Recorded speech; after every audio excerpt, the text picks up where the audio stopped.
case of two shipwreck action figures. Okay, so this is something that you could find, depends on the Walmart that you would go. You could find this guy now on clearance, semi-clearance price. I mean, sometimes they would put a clearance tab on it, but it's still $20 something. It's how happened to the Walmart that I visited, had a good price on this guy. Okay, so that's the reason why I took another unit in.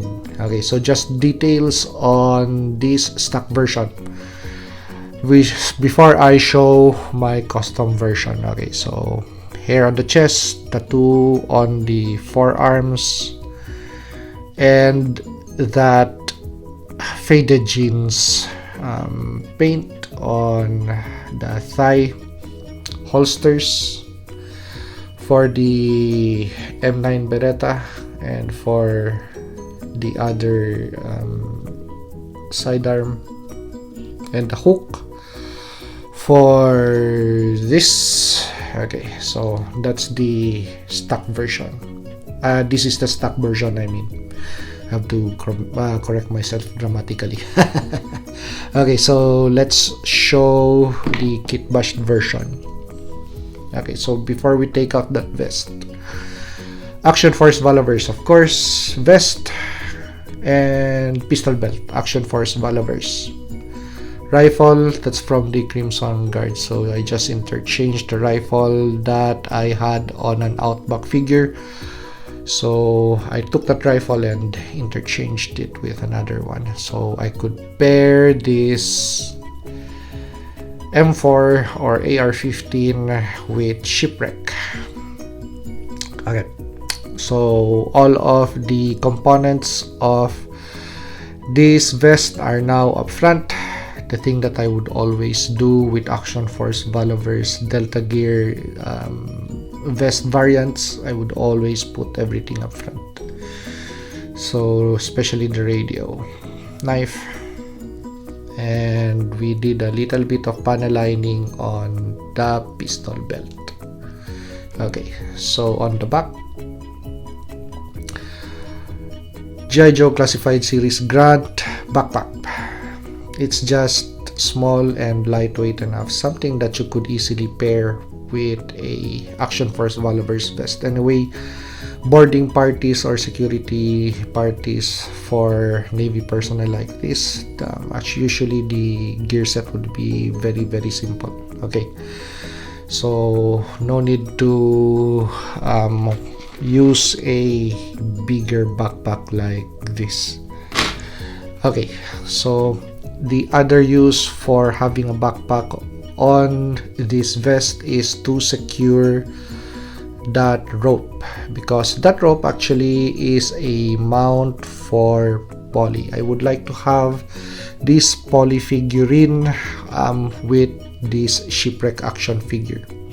So taking a cue from another G.I. Joe Classified Series action figure, wherein the backpack is also a mounting system for the eagle. Yeah, it's going to be Spirit.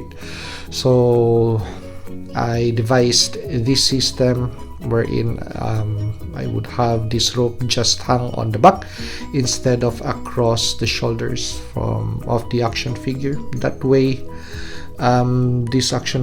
this figure of poly could ride the right way without back.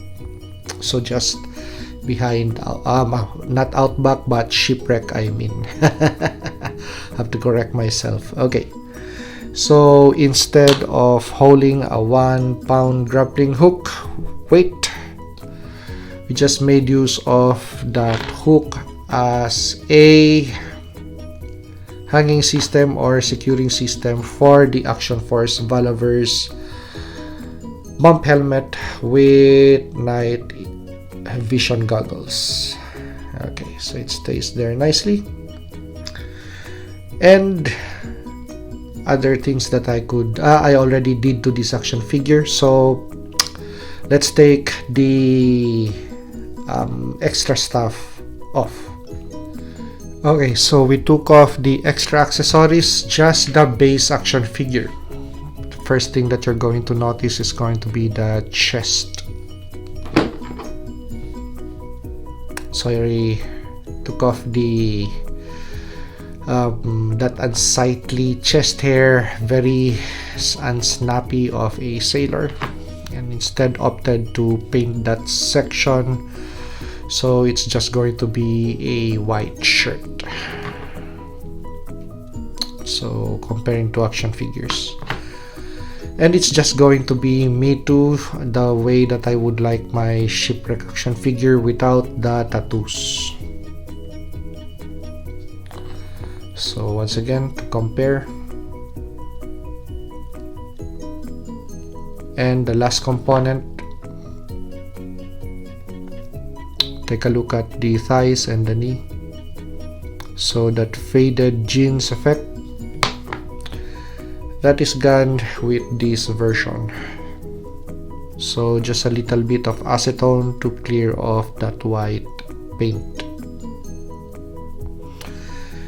And I watched several G.I. Joe animated series. Whenever Shipwreck would have a pistol belt on him, it's going to be always something like this, wherein the pistol belt would always be at an angle with two mag pouches.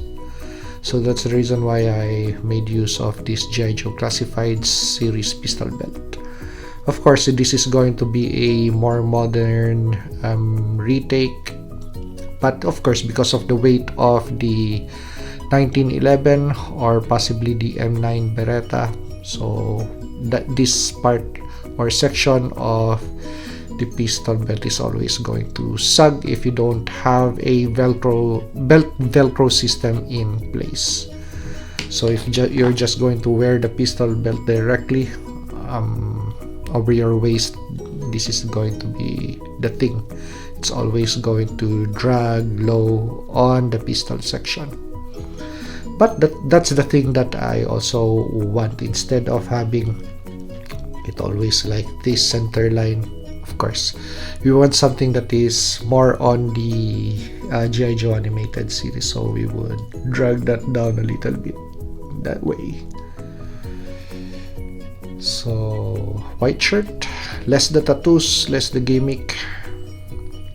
And if I want a very tactical looking Shipwreck, so I would just add these accessories. And if I want poly with Shipwreck, I could add these accessories. So just additional accessories for my Shipwreck action figure. But I already showed you guys how this figure looks with all of that on, and it's very nice, simple, and clean, instead of something like this wherein the figure just looks way too busy with a lot of stuff, especially if you're going to add this over the shoulder with an additional anchor or a grappling hook. Just doesn't complement the action figure. So I thought of a system wherein it's going to look nice and at the same time look really clean. And when you take all of the accessories off, it's going to be a very snappy sailor. So if you like this review, like, comment, and subscribe to help me grow my channel. And see you on the next action figure or custom action figure review.